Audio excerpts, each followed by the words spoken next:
Hi, I'm Marlene Gabauer from the Geek and Review, and I have Nikki Schaefer here from Legal Technology Hub, and she's got some very exciting news about the upcoming Legal Technology Hub conference, right? I don't want to spoil it. I'm going to let you say. I'm going to let you say. Thank you. Thank you. We are super excited to be able to announce Jay as the keynote speaker Nice. for our LTH flagship conference, the New York Innovation and Legal Tech Conference, which is being held this year on September 18th in New York. Many of your viewers, Marlene, I'm sure will know that Jay is really one of the foremost experts in the world on law firm management and pricing strategy, having previously held the position of Global Chief Strategy Officer for Baker & McKenzie. She's now the founder of Lumio, an organization providing insights and tools for managing partners, unlocking potential, and enhancing law firm performance. One of the trends we at Legal Tech Hub have seen in the market this year in particular is a dedication by firms, a new dedication, I would say, to reviewing pricing strategies and rethinking the value of legal work. And obviously, that kind of a trend, that kind of a shift, that sort of an openness to looking at that key area of law firm management in new ways is really noteworthy and leads to all kinds of repercussions around the way we price and bill legal work, the way we look at performance internally. It really gives rise to a lot of complexity and true business model change. So Jay is going to set the scene at our conference for critical conversations across verticals on that most important topic of the day and the repercussions from it. And we're just very excited to have her. Find out more and register for the event at legaltechnologyhub.com. If you look at our top menu, there's a drop down for events, including LTH events. You can just click on that and register for a conference. We keep our prices low because our objective is really to have the important conversations of the day with everyone involved in legal and legal tech. And we really hope to see you there. Yeah, well, I'm excited for you, and I am definitely looking forward to it. We can't wait to see you there, Marlene.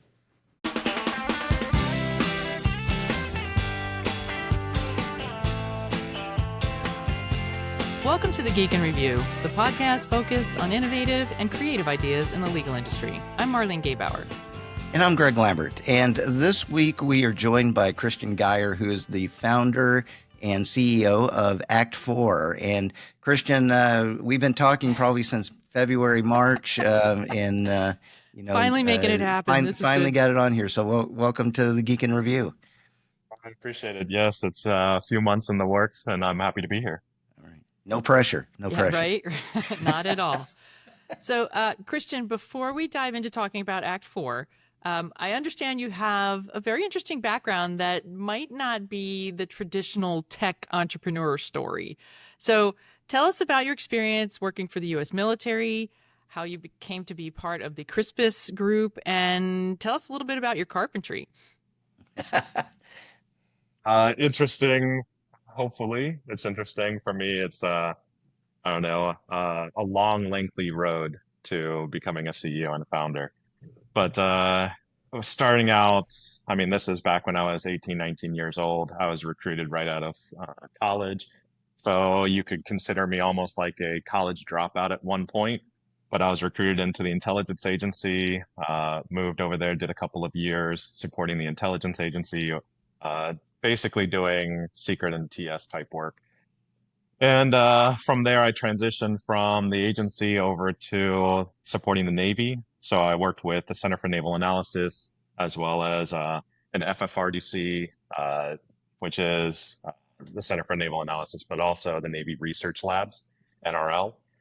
That's when I actually went back to college, got my first bachelor's degree, my second bachelor's degree, and then eventually got my master's. But it was there where I founded almost my love and my passion for data. So I was working on pulling disparate forms of data from various platforms and then converting them into a dashboard for all of leadership. And we are basically managing and utilizing that platform at all levels of management throughout the Navy to then inform themselves about how they're spending money, how they're utilizing it, how best to allocate and fund projects. And that was kind of where the impetus of just data and utilizing large, vast quantities of data became sort of key. Because after that, when I went to the FFRDC, we utilized a Hadoop framework to then grab tons of ship data to then crunch Navy ship vessel information into something that was actually understandable or consumable by our project managers.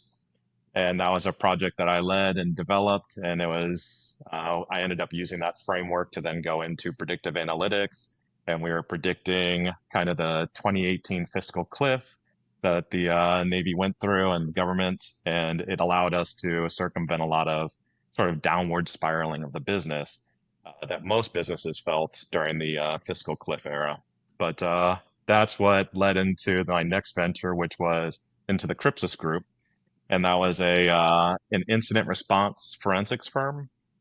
And at the time, forensics was kind of new, and I want to say it was new in the incident response era, but it was about the average cost for an hourly wage was, or an hourly billable hour was right around $500 an hour, and we wanted to disrupt that market. So we went in with the Crypsis Group, and we were charging out, I think our first hour was $220 an hour. So we were undercutting the market by 50% or more.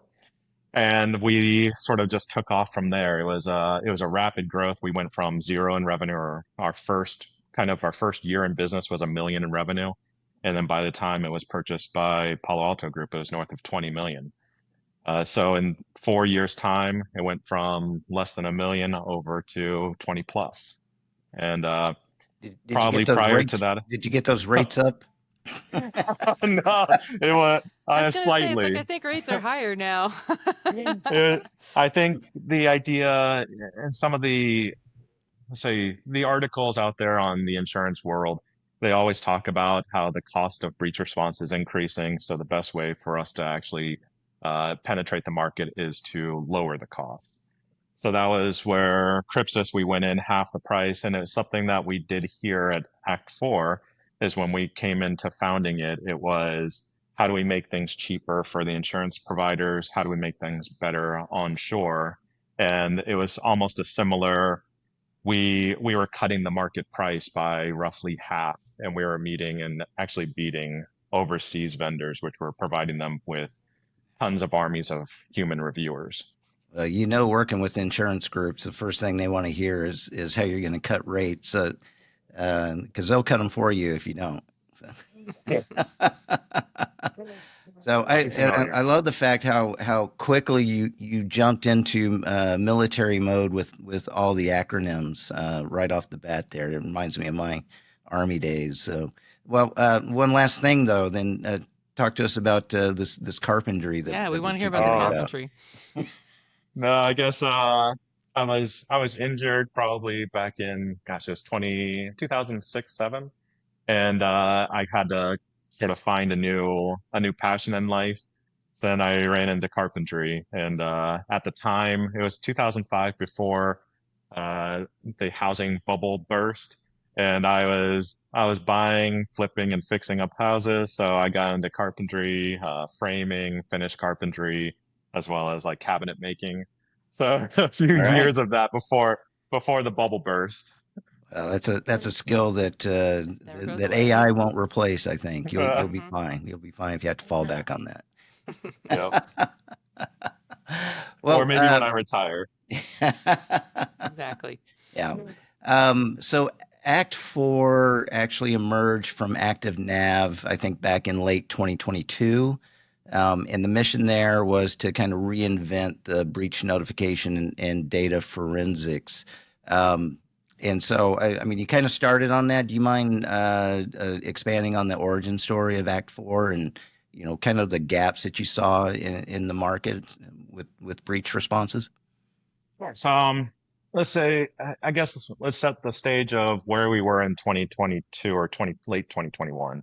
Um, it was right after COVID, and what ActiveNav is they're an enterprise software tool used to identify sensitive data in clients' environments.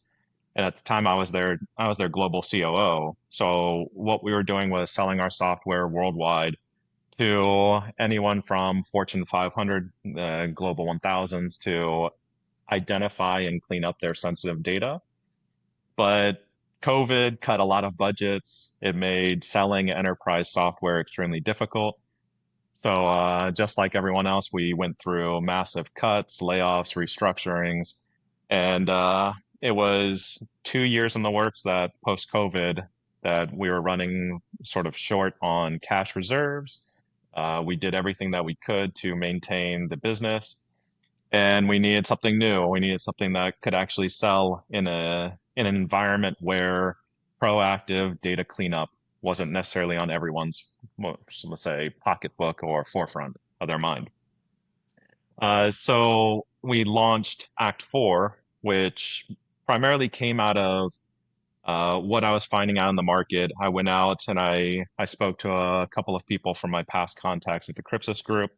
And what came about was what was the biggest pain point in incident response at the moment.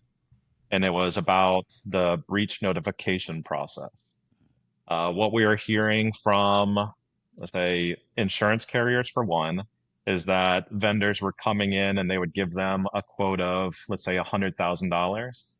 Uh, After 3 months, they would receive another quote or an uplift for another 500,000, and then another 500,000 a few months after that. And before they knew it, a what was promised to them of a 1 to 2 month delivery ended up turning out to be 12 months long, and it was ballooning to 10x the actual original quote. And that was the pain point that the insurance companies felt. Yeah. Then I It's went a out and story as old as time, I think. Exactly. Yeah. yeah, the constant uplifts.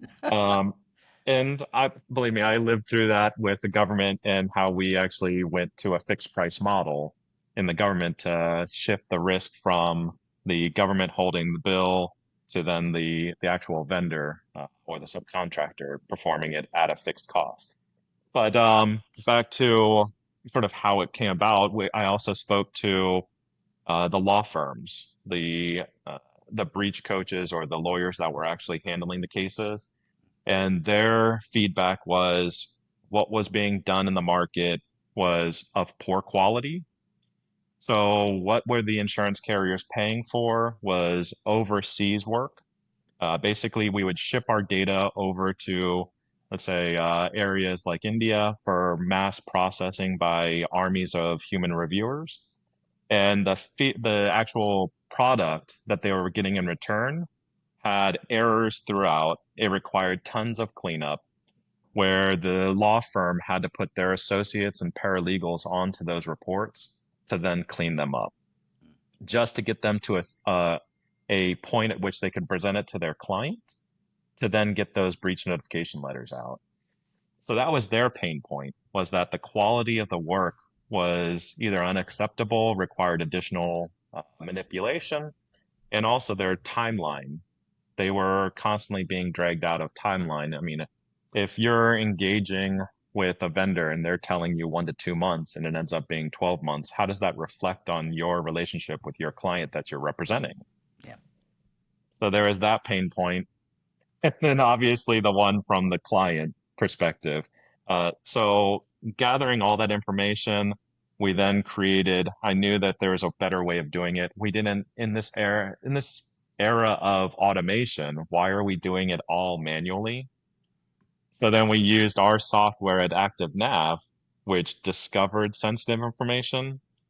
And I know that in the back end, if you can discover it, why aren't you storing it to then report on later? So we took the actual core code of ActiveNav and manipulated or augmented it slightly to then continue to store all the information that it was scanning, which allowed us to automatically extract social security numbers, dates of birth, names, addresses. Instead of having to have a human reviewer type that all in, we could augment existing code out there and turn it into an automated process. And I would say within our first engagement, we were brought I asked one of my friendlies in the insurance and legal industries to bring us an easy project that we could display our product, and they brought us probably one of the most difficult Yeah. ones, which Easy is relative. yeah, it was it was a 2,000 endpoint breach at a hospital Ooh. network. And their 2,000 endpoints were spread across 3 different states, all remote Mm. in COVID. So, Wow. so we had to Wasn't easy go to out. read. Yeah, we had Simple. to Just touch simple. 2,000 endpoints, pull back all the data, process it. And the kicker was their breach notification timeline for fees or for penalties was 5 days away. That's why no one would touch it. No Wow. one would say that they would do 2,000 endpoints in 5 days and deliver a notification report. And surprisingly, we did it in, I think it was 4 days and 20 hours that we ended 23 up hours and delivering. 59 minutes. Yeah. And we delivered I think it was over 3 million patient records, all the information in them. And we did that all in 4.5 days, 4.75 days. And at that point, we knew we had magic. The law firm, which is one of our best clients to even today, they continued to push additional partners on us, and here we are today. Now 1,300 plus engagements, last count. We've had 1,300 plus deployments in 2.5 years, which it's pretty impressive from what I've seen. Yeah. Yeah, I'm curious. So, you've told us about why an onshore model versus an offshore model. You've touched on, why AI first. You've mentioned a few types of clients. Can you dig in a little more? Like, what's your target audience, like core services, the products, and features that Act4 delivers? Yeah. And you talked a bit about automation, but are you also in the age of AI implementing AI within the process now? Yeah, so when we talk about, there's probably 4 different questions in there. Oh, yeah. Let me see if I can get We're, them we're right. known for our multi level questions. We're known for compound questions. So, target audience, I think I kind of mentioned 3 of them in that earlier. We've got a 3-pronged clientele base. It's the insurance carriers, which are the ones who will ultimately pay the bill through cyber insurance policies. You've got the law firm who is representing the client, and we actually are engaged through the lawyers, so that we're under attorney-client privilege. We're an extension to allow them expertise in data processing. And then you've got the third one, which is actually the breached client. So our target audience is kind of all over the place, or it's 3-pronged. But what I would say is it's for somebody that's seeking fast notification, accurate notification lists, and potentially even more cost effective. Why I say potentially is because we have a model where we're software license based, or we're software instance based. Meaning, if we could throw one software instance at a project, which is one software manned by 2 different people, and then that can actually run your entire data engagement. You could throw 10 terabytes at one software instance. It would just take an extended amount of time to process. But what you've done is you've limited the cost exposure.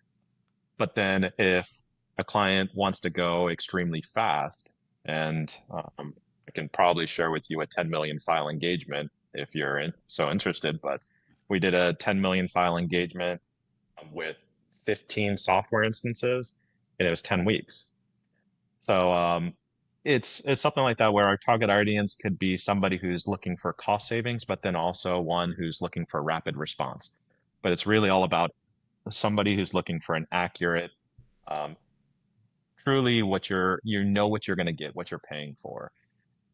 Where in an environment where you're potentially engaging with vendors that go overseas, and you don't know when you're going to get your report back. You don't know what the ultimate cost of that engagement will be.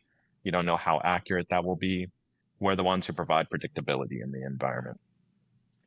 Well, I guess. go ahead. Oh, go ahead. Well, I was going to hit on the other. Let's see. There was 3 other core services.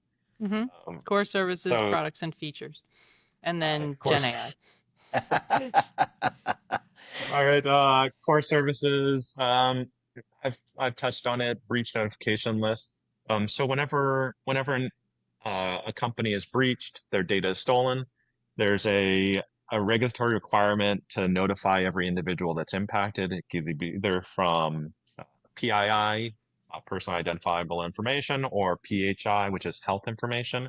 We can go even further into GDPR, FERPA data, which is like academic records. But what we do is provide when those breached clients come to us and they've got mountains of data and mountains of documents, we're the ones who actually now go through that in an automated procedure to then extract all of the data. You may have, let's say, there was a breach last year that impacted nearly 2 out of every 3 Americans. So most likely some of your listeners have received a letter in the mail that had said that your social security number, maybe your date of birth, and some other information were stolen. We're the ones that help go through that client data to produce that. So that's kind of our core deliverable, our core service. Our product is an automated solution. So we took the ActiveNav software platform, turned it into our own or augmented it slightly, but then also we are adding additional features. So I can turn this into one question. So All right. our features, it's the automated extraction, and we actually have our own R&D team internally where we actually pour our additional funds back into it, and that's developing our own AI, our own ML, as well as the identification of, let's say, curvatures and handwritten forms. Then we can extract it and uh, understand what type of information is in there. But we've got patent pending features where it's targeted automation or extraction tools where you just point and click and it automatically extracts information without keystrokes. So again, it's all about getting faster, more efficient with processing. That's what we're into, is making sure that we're making incident response and the breach notification process either more cost effective as time progresses and more efficient as we move along. Uh, I guess Gen AI. Uh, I would say starting from 2022, we knew that AI was say the game changer in the industry.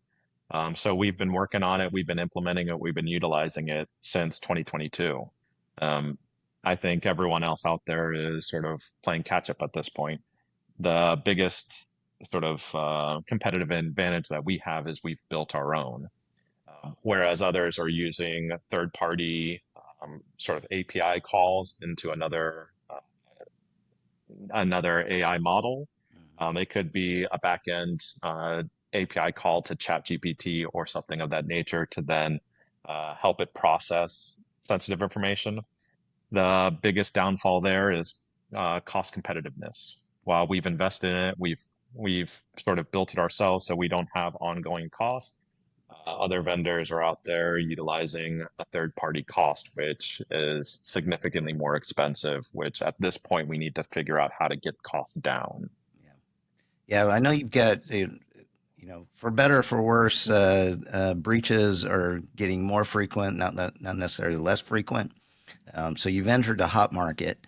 But there's other service providers out there, like Epic with their Canopy product, Haystack ID, even LPOs like Integrion have developed these types of breach workflows. And I think you've identified a couple of things that make you distinct. So I want to dig into the fact that you're developing your own AI model. Do you mind kind of talking about how you're developing that? Is it a pure machine learning type of extractive process, or are you finding ways to lever more of the generative AI in your workflows? Yeah, so let's say we're limiting Gen AI simply because what we want to, when you're talking about what data was exposed, we want to ensure what was truly exposed is what's being reported on versus a generative AI's interpretation of the data. Yeah. So when we talk about AI and refinement of AI, it's understanding the actual documents that are processing through it, learning from those documents to then better extract the information. So what we tend to describe it as is we've built an infant AI, and what we do is we've locked that version down. We don't want to train our models on various client data. This is one of our differentiators that helps us in GDPR type environments, European restrictions on AI training. In that, what we've done is we've built an infant and we drop that infant into every single engagement. It learns on that specific client's information. So when you think about an AI that has to store libraries of data that it's been trained on, statistical models of what information has passed through it, it's storing countless information that it may never ever use again, specific to another client that has a different infrastructure, a different document setup, a different document structure in their onboarding documents, maybe even their payroll processing documents. Whereas what we do is we take that infant, drop it into a single client environment, let it process, let it learn off of that through our assistant learning. And we basically found that we can go significantly faster with an untrained model that's trained specifically on a client data than taking a mass AI that's been trained over countless deployments and trying to deploy that in a single client environment and then having to train it. It actually requires significantly more training and hands-on keyboard if we're taking a large scale model and trying to fit it into a single client deployment. So that's kind of our differentiator. That's why we're moving significantly faster than our competition. Is there a lot more cost involved on your side in dropping an untrained AI in and training it, Every or would time. it, yeah, or time? I'm Like curious. every time. That's It's a very different. interesting. It makes sense, but I'm curious on the cost side of and maybe time wise. So when we first started, we would deploy it and let it run by itself. One of the key reactions from the market was a human always needs to be in the loop. Yeah, you don't want an infant So running by itself. exactly. Even if it's a significantly trained model and you're dropping a well-trained model into a client environment, you could let it run by itself, let it learn, constantly learn and extract. But the industry wanted hands-on keyboard. They wanted a human in the loop. So what we did was we actually dialed the AI back and turned it into an infant so that we could deploy it. So then we always had hands-on keyboard. Gotcha. That was actually a refinement that we were able to do on the fly with feedback from all of our customers, and that they felt more comfortable if we had our forensics experts always in front of the keyboards, always looking at what was being extracted. And we made a quick what would you call it, an option, or I forget the football phrase, an audible. Mm, We audibled and moved to always hands-on keyboard, human in the loop model that then leverages that infant AI. And when we think about, is it more costly or is it more cost effective? Um, in the long run, it's more costly, but in the immediate for what the client needs, we're still cost effective. So there are refinements where we could actually go into the future of just making it a pure AI model if the industry adapted to that, where they actually didn't require human in the loop. And if we did that, we could turn an engagement even significantly more sort of efficient. I want to talk about Trace, the Trace tool. So, the platform can analyze, what is it, I guess, like a million files an hour. And then in 2025, you introduced Trace to accelerate the notification list extraction. So, if you could walk us through how Trace works, how it integrates with the core data mining engine, and, tell us why it cuts, weeks off traditional review timelines. Yeah, so I guess some background information on it of how we can actually automate the extraction. Um, we automate via, or how we train the model is it looks for patterns of identical files. So if you think the most easy form is a W-2, every employer in the U.S. provides generally a W-2. It's going to be in a government form. So then that's easy. It's semi-structured in nature. We know where the name is, the address is going to be. We know where your social security number is. Um, where automation plays a factor is you know what location those data elements are, so you can extract them at scale. Um, but further on, what if you have a completely unstructured file, a typed out Word document? But if you've got a process that's constantly repeated in your company of utilizing that Word type format, we can then find structure in that unstructured document. And that's where our AI platform will actually find identical files based on, if we call it fingerprinting, it's looking at it at a 10,000 foot view and looking at the words on the document and turning them into just pixels. And then we're using those pixels in the form of like fingerprint identification that the FBI is using. So we actually use that to then find like files to then extract. Now, where trace comes into play here is there are some documents that you just cannot automate, or the cost benefit of automating them declines because there's maybe only one file of that type. Maybe there's only 10 files of that type. Like what And can you give a type of example? Like what would that be? A maybe type you of wrote an file. email. Yeah, you wrote an email to Greg that basically said, "Hey, here's my soccer team's information. You want to sign up?" Or Oh, all the here's time. my child's yeah here here's It'd my be child's volleyball information. team for Marlene. Yeah. Whereas it's a personal email that's stored in a company inbox, and you've sent that to a coworker, and it's not something that's going to be repeated throughout the environment. It's a one-off unstructured document. Now, instead of us having to throw where the AI could be used on much larger batches while that's processing, we can then, how do we automate the single files? How do we automate those that go to potentially human reviewers where there's only one file of a type? So we send that off to what our new platform is Trace, which stands for, this is a mouthful, Targeted Retrieval and Automated Content Extraction. So what it is it's a review platform, a la Relativity or Canopy. But unlike where you've got to type in information, let's say if I got that email, maybe that hacker received that email or stole that email that had your children's or your child's sensitive information in it.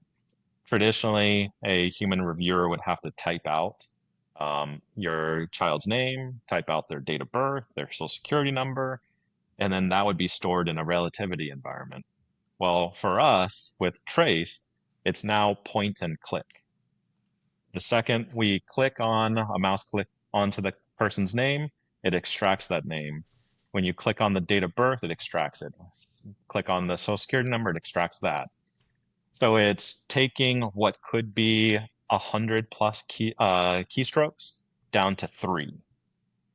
Where if it's your date of birth, your social security number, and name, 100 plus keystrokes down to 3. That allows us to go significantly faster. That's huge. So that's what all of our process, all of our R&D teams are working on. How do we go faster, and how can we be more efficient in that processing? Well, I was going to ask you about some customer success stories, but I think we've talked about a couple of those. So I want to actually turn the lens internally. What does ACT4 as a company look like now versus what it started off with? I mean, how is employee growth? Where are you located? You said you have 1,300 matters going on right now. Kind of brag about ACT4 for a minute. Let's see. Where we started out was we were actually launched out of a closet. So, Like a uh, closet? yes, a closet. Okay. So because we Not a were birthed small out of office, but a real closet. a real closet, it was Nice. because we were birthed out of ActiveNav, and at the time I was their global COO. When I brought this idea to our board members, um, they really didn't like it. They didn't like the fact that um, I would be distracted from selling their core software, looking at the actual company and making sure that it was being managed and run correctly, to then maybe going off and trying a new venture. Uh, but what we did was we said, can I work on it from 5 p.m. to 6 a.m.? Can I actually use that time? And they agreed. So it was literally three people working inside of a closet in our in our offices, our ActiveNav offices, during the 5 p.m. to 6 a.m. timeline to launch a company. So it's kind of like that garage story, but ours is a Mm-hmm. closet. There's just a closet. Yes, not just a So, closet, but you had to share that closet. And ah, I like that yes. there were like certain like times, like you can only do it between now and now. Like that's great.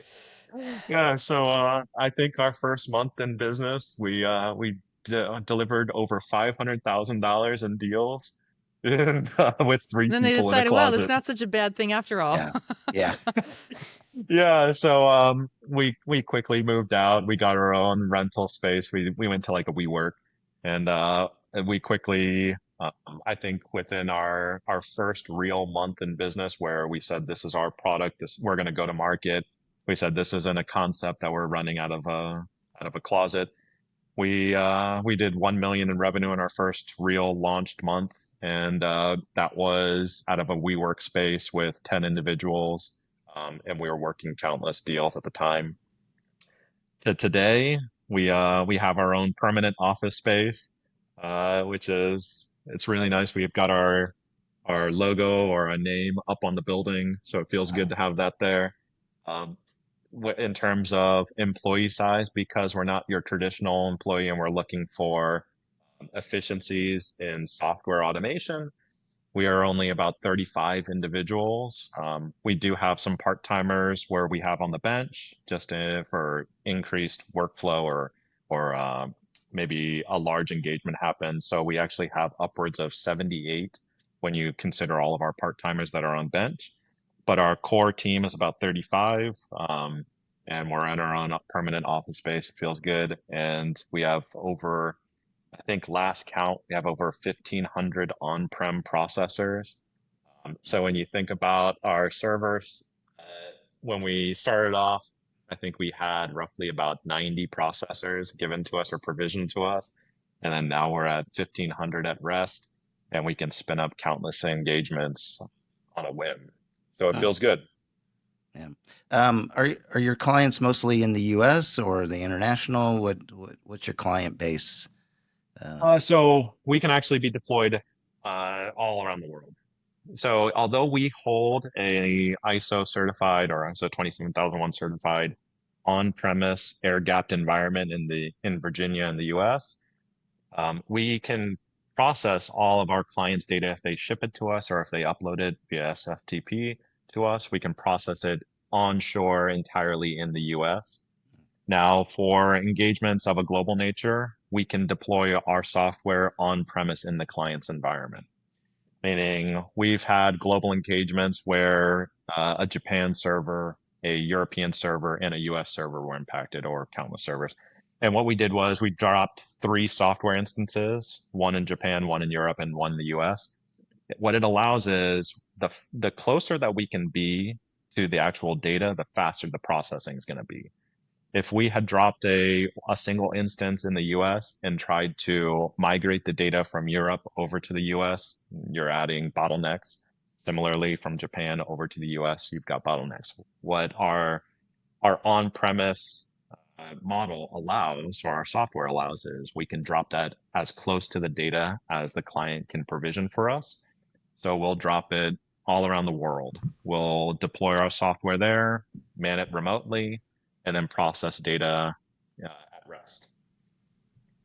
Do you run into problems with sort of like different types of, regulatory requirements regarding data, like when you're in different jurisdictions? Yeah, so there's countless regulations around the world. Yeah. Some that are more robust than the US, actually quite a few that are more Most. robust than the US.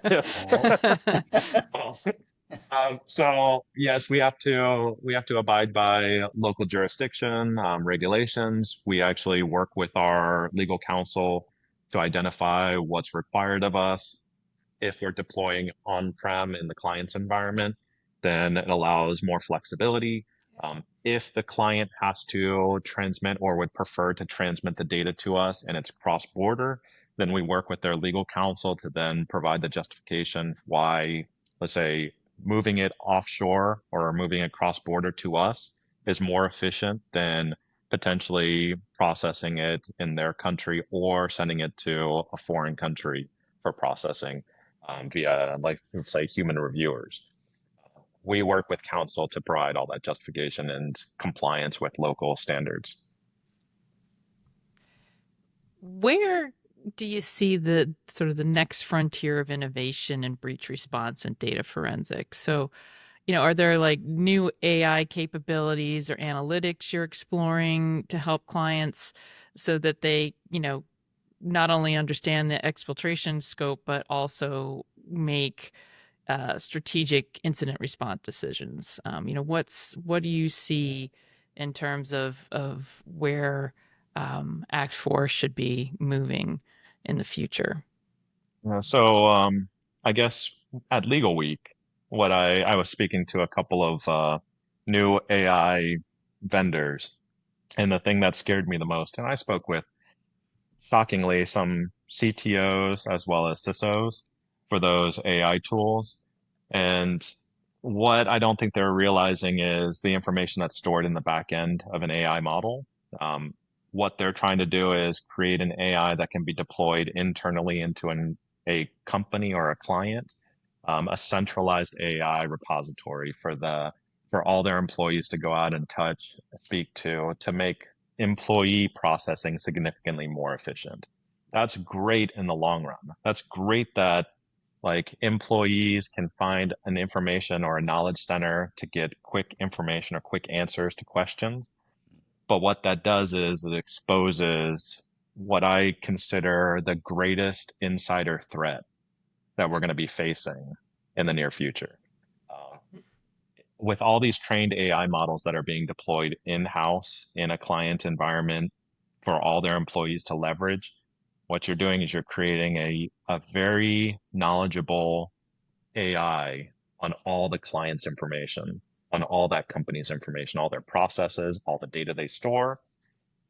What we're focusing on is how to break apart those AI models, how to get past and sort of extract the information that it's learned.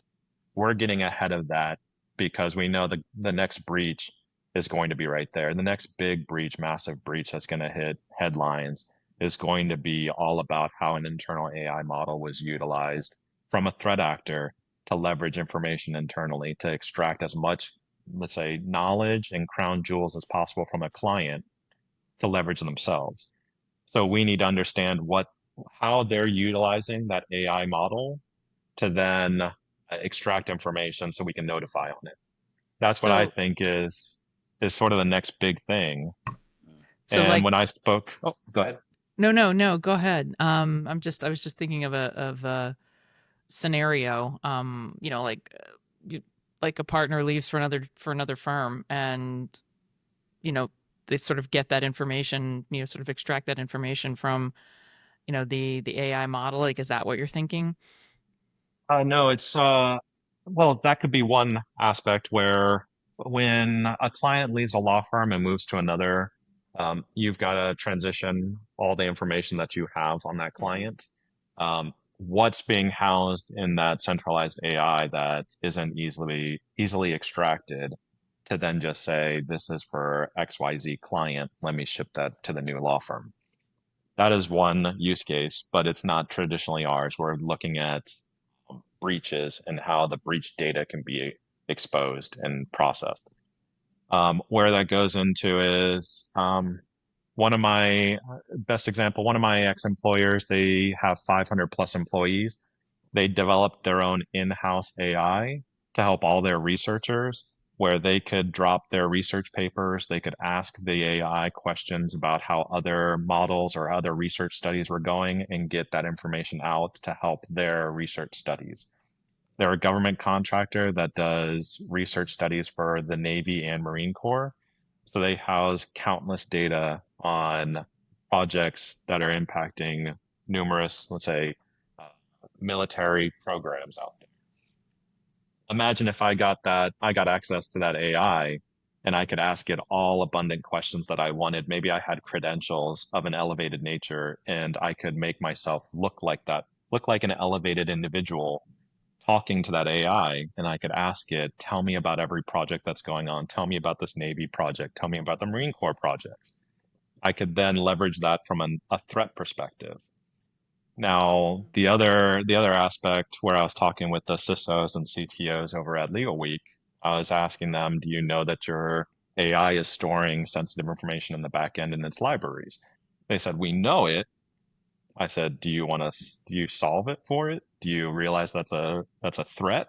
And they said, we've been told it's a threat. This is an actual, I'm going to loosely quote it because I don't have it on recording, but it was, I know that it's a threat. I've been told by my security team that it's a threat, but I'm going to ignore them for as long as I need to until they come to me screaming to where I can't ignore it.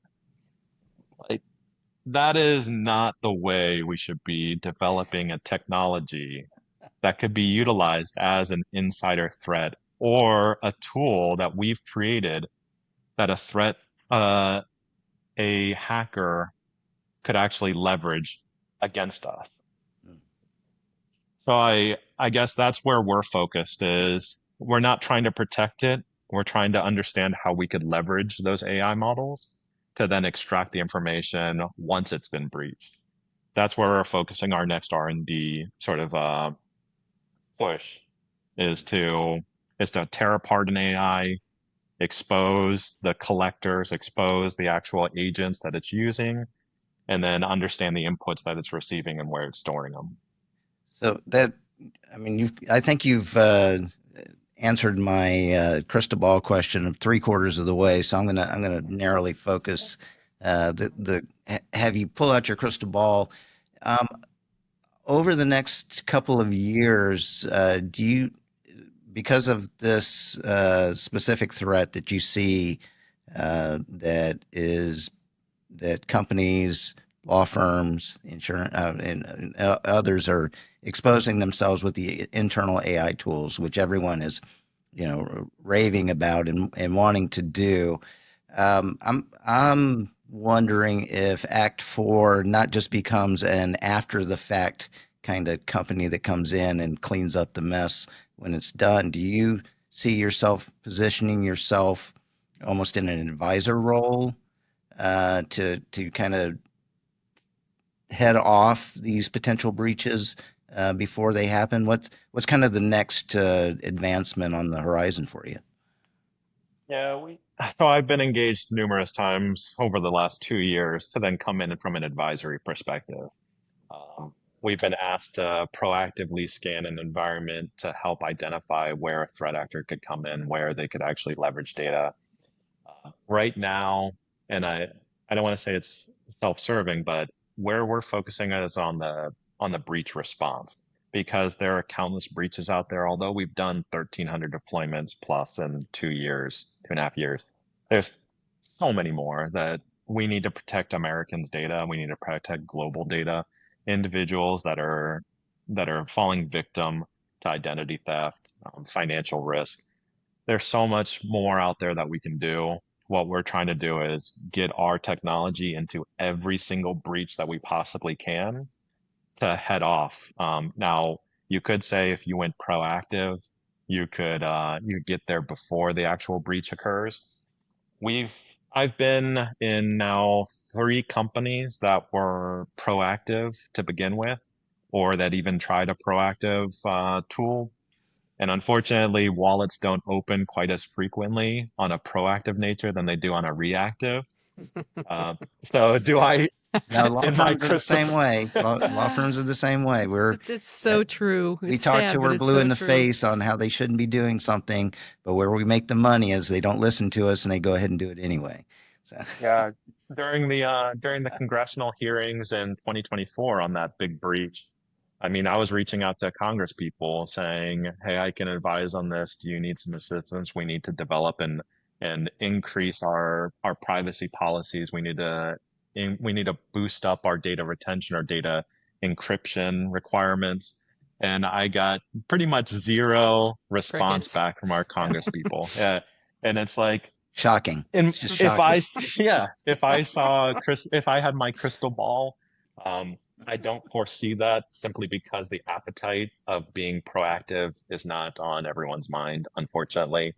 Um, where I do see it, we're being pinged more and more from foreign companies, from foreign jurisdictions. I think in our European contacts are far more ahead. They're probably at least a decade ahead of U.S. policy. They're reaching out to us from a proactive perspective. Um, if that was a possibility of, let's say, a proactive product offering, advisory offering, I think that's probably where in 2 years it would probably happen. For the US, we're probably talking 2 decades. Well, Christian Geyer, it has been so nice learning more about you, about Act 4, and you've given us a lot of food for thought. So thank you so much for taking the time to speak with us here on the Geek in Review. Yeah, thanks. Appreciate it. Thank you. It's a pleasure. And of course, thanks to all of you, our listeners, for taking the time to listen to the Geek in Review podcast. If you enjoy the show, share it with a colleague. We'd love to hear from you, so reach out to us on LinkedIn and Blue Sky. And Christian, we'll make sure that we put information on the show notes, but if listeners want to learn more about Act 4 or to connect with you directly, what's the best place for them to go?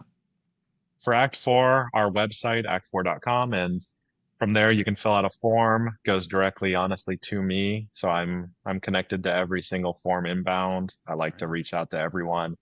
You can also sort of contact me on LinkedIn if you have questions about our services, or maybe you're requiring a breach response.